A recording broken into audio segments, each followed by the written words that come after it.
प्रणाम मुखिया जी। फिर चल देख बार बहुत जरूरी काम करता नहीं वीडियो साहब के हमरा 10 बजे के टाइम तो है भइल बा आ देख 9:45 हो गई। ए मुखिया जी आज बेलगाई मत हमरा के, आज हमार बात सुन ली। अच्छा बैठ, चुपचाप बैठ। रोवे चलते रोवे नाम पर हो 500 रुपए का बाजी लगा के आइल बन 500 के। हाँ एकदम रोवे बलबूता पर हो जा। मने हम कहले बनी जे तहनी से 500 रुपया लेके रहे हम मोस पर ताव दे के आइल बनी। हाँ आ पंचायत में रउआ से बुद्धि नगड़ा तो केहू नहीं है, रउआ से बुद्धि नगड़ा केहू नहीं है। तो ये हमरा के बड़ाई करता रही कि हमार शिकायत करता रही, तो पहले ही बताओ हमरा समझ में नहीं किया वो। मने रउआ जतना जानकारी बा उतना किन होगा पंचायत में जानकारी बा। हो जानकारी बा, ई बात तो बा। हो जानकारी बा तो रउए जानकारी का बोल पर हम 500 रुपए का बाजी लगा के आइल बनी। आज रउआ हमरा का अगर हमार मने क्वेश्चन बता दे हाँ तो हम 500 रुपए जीत जाए।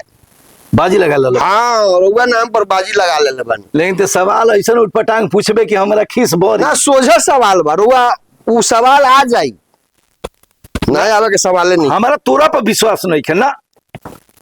विश्वास करी महाराज। चल अबर मुखिया ही नहीं खी तोर कल्याणी है बा जानलिस कि ना। तो हम आज रउआ से मने उनके सामने बाजे हमरा का बेलाई मत, हमार सवाल के समाधान करी जे हम 500 रुपया जीत जाए।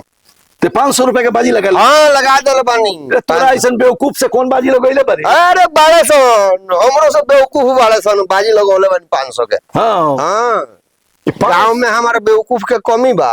तो हम बता दे तोरा सवाल के जवाब तो 500 जीत जा।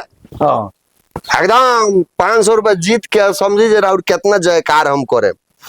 चुनाव पर सरे पर आ गइल बा, नजदीक के बा चुनाव।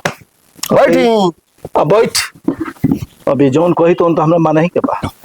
अच्छा बोल बोल बताए हम, अगर जानकारी हुई तो बताए। और उठपटांग सवाल हुई तो अब फिर छोड़म ना तोरा के। ना ना उठपटांग नहीं है। हाँ बोल। सवाल यह बा हाँ जे बकरी हम पोसले बानी। हाँ तो ते बकरी पोसले बाड़ी। हाँ तो ऐसा हमरा का करे के भाई बोल। तो सुनी ना सवाल से माने मिलल जुलल बात बा से बताओ तनी। तो बकरी के कौन सवाल बारी तो बताओ तनी महाराज। तो बकरी के हम रखले बानी, बच्चा दिले तो जानते हैं 6 महीना पर बच्चा देवेले। हाँ तो वो तो सही बात बा, बकरी 6 महीना पर भी बच्चा देले। हाँ मेहरारू हमार बिया घरे। हाँ तो हमारे मेहरारू के लड़का भई रहे। हाँ तो इहो बात हम जानते हैं 9 महीना पर मेहरारू के लड़का होला। देख देखते लिख पकड़ ले लिस फेन वो है तो वो लिख पकड़ ले बड़े महाराज। जनरल नॉलेज के क्वेश्चन भाई पूछा पर बाजी लगौले बानी हम आप पूछा तनी तो अब लिख लिख कोइले बानी वही बेर से। जनरल नॉलेज के क्वेश्चन हो। हाँ हाँ तो ई मेहरारू वाला भी क्वेश्चन वही में बा, जनरल नॉलेज में उ समझावे खातिर ऐसे रिलेटेड कोइल बा।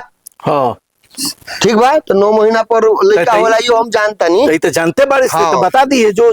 तो ई बताई जे हाथी के कितना महीना पर लड़का होला। तो हाथी के लड़का। हाँ तो हाथी के लड़का महाराज फिर देखिए जीत